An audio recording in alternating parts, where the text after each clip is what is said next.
कि जो कुछ रामास्वामी ने कहा है ये उसके विचार हैं, इस पे हम कोई उनको सजा नहीं दे सकते। उन्होंने कहा कि भगवान नहीं है, भगवान बिल्कुल नहीं है, जिसने भगवान को बनाया वो जंगली हैं, जो भगवान का प्रचार करते हैं वो बर्बर हैं, और जो भगवान की पूजा करते हैं वो मूर्ख हैं। और अगर पूजा करने वाले इन महापुरुषों की बात को अगर नहीं समझे तो फिर किसी का कोई कसूर नहीं है। Put your hands in the air. जय भीम, जय भीम, जय भीम। कलेजे में आग न लगे तो रवानी नहीं होती, और जिस हलक से जबान ना निकले वो साली जवानी नहीं होती। अच्छा, शिक्षित आज पहले की जनरेशन नहीं होती थी, लेकिन आज की जनरेशन शिक्षित है, लेकिन फिर भी वो मंच में जाती हैं, बाबा साहब का नाम लेती है और हाथों में धागा पहन के आते हैं। मैं एक बात यहाँ बड़े क्लियर करना चाहूँगा। बाबा साहब ने कहा था शिक्षित बनो और शिक्षित करो। ये जितने जिन्हें आप शिक्षित कह रहे हो ना, ये शिक्षित नहीं है, ये तो पढ़े लिखे हैं। ये लोग वो पढ़ करके आए हैं जो किताबों में लिख दिया, और जो किताबें लिखी गई हैं वो तो मनुवादी लोगों ने लिखी हैं। आप ये बताओ, किताबों में भगत सिंह मिल जाएगा, उधम सिंह नहीं मिलता।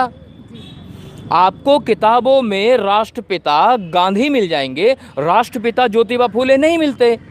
आपको जब आप पढ़ोगी तो उसमें आपको रानी लक्ष्मीबाई मिल जाएगी, लेकिन झलकारी बाई मिलेगी नहीं। तो इसका मतलब क्या हुआ, जो हमारे समाज के महापुरुषों की विचारधारा थी वो पुस्तकों में उपस्थित नहीं है।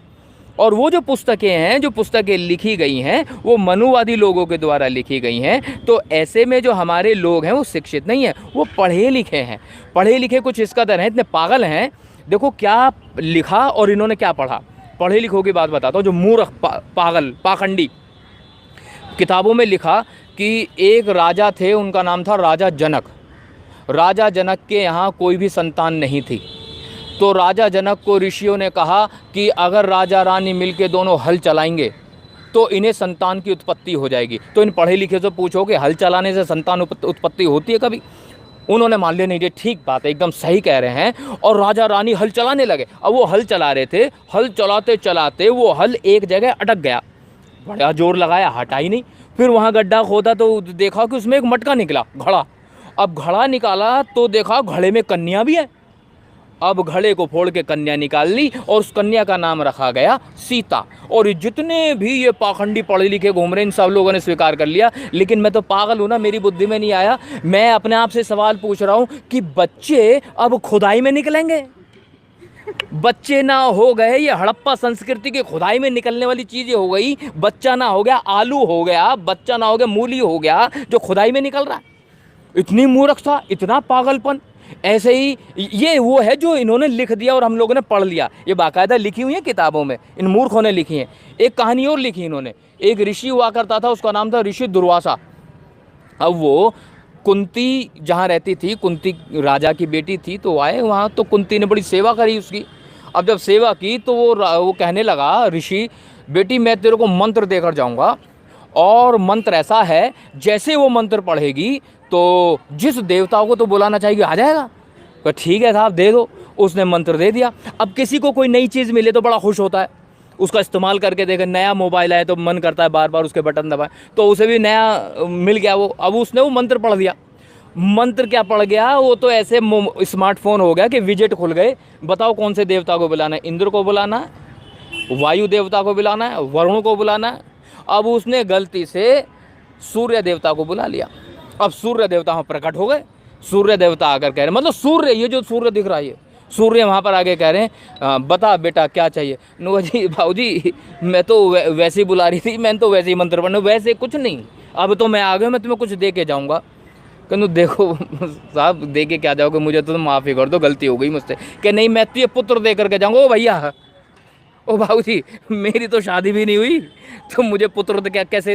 अरे इंतजाम सब हो जाएगा। उसने ना जाने कौन सा मंत्र पढ़ा, सूर्य देवता ने ना जाने कौन सा, मतलब कौन सी औषधि लगाई, एलोपैथिक लगाई, होम्योपैथिक लगाई, ईरानी के साथ यूनानी भी पेल दी। और कुंती के कान में से एक बच्चा पैदा हुआ, कान में से, और उस बच्चे ने कवच और कुंडल पहन रखे थे और उसका नाम रखा गया कर्ण। तो मैं ये पूछ रहा हूँ भाई, पढ़े लिखे लोगों, पागल हो, मतलब बच्चों ने पैदा होने की जगह बदल दी। मतलब कहीं तो कुछ तो पागलपन की कोई तो सीमा हो, मतलब मूर्खता की कोई तो हद हो, कान में से बच्चे पैदा हो रहे हैं। मुझे तो ये बात बर्दाश्त ना बर्दाश्त काबिल है कि जो है कान में से कैसे हो जाएगा। तो मतलब इन लोगों ने तो जो नेचुरल प्रोसेस है वही ख़त्म कर दिया, इन्होंने निषेचन क्रिया ही ख़त्म कर दी, सब खत्म। तो मैं ये कहना चाह रहा हूँ, जो पढ़े लिखे लोग हैं, जो समझदार लोग हैं, इन्हें कम से कम विज्ञान पे भरोसा होना चाहिए, इन्हें भरोसा होना चाहिए अपनी मस्तिष्क पर, क्योंकि बुद्ध ने कहा है किसी बात को इसलिए मत मानो कि वो किताबों में लिखी है, किसी बात को इसलिए भी मत मानो कि जो है बड़े बुजुर्ग कह रहे हैं, किसी बात को इसलिए मत मानो कि आसपास की दुनिया कह रही है, किसी बात को इसलिए मानो कि आपकी बुद्धि की कसौटी पर सही उतरती तो मान लो, और अगर बुद्धि की कसौटी पर सही नहीं उतरती तो मानना बिल्कुल मूर्खता है। तो इसे जो आपने कहा ना, जैसे पढ़े लिखे लोग ज़्यादा मान रहे हैं, हाँ मान रहे हैं, क्योंकि उन्होंने वो पढ़ा है जो दूसरे मनुवादियों ने लिखा है। तो मैं ये कहना चाह रहा हूँ, जिस दिन हमारे देश में महात्मा ज्योतिबा फूले को पढ़ाया जाएगा, भगवान गौतम बुद्ध को पढ़ाया जाएगा, माता सावित्रीबाई फूले को पढ़ाया जाएगा, पेरियार ईवी रामास्वामी नायकर को पढ़ाया जाएगा, सरदार उधम सिंह को पढ़ाया जाएगा, और बाबा साहब को पढ़ाया जाएगा, संत शिरोमणि कबीरदास को पढ़ाया जाएगा, संत शिरोमणि रविदास को पढ़ाया जाएगा, संत शिरोमणि तुकाराम को पढ़ाया जाएगा, संत गाड़गे को पढ़ाया जाएगा, तब कहीं जा कर के इस समाज में परिवर्तन की आप उम्मीद कर सकते हो। क्योंकि अभी जो पढ़ा लिखा समाज है केवल वही पढ़ रहा है जो लिखा गया है। अभी तो है वो कुदरत में दखल देते हैं, राह में कांटे हों उसको भी मसल देते हैं, खौफ की दुनिया से बदलते नहीं राहें अपनी। अरे मर्द तो वो हैं जो जमाने को बदल देते हैं। आपने हमें सुना, इसके लिए बहुत बहुत शुक्रिया।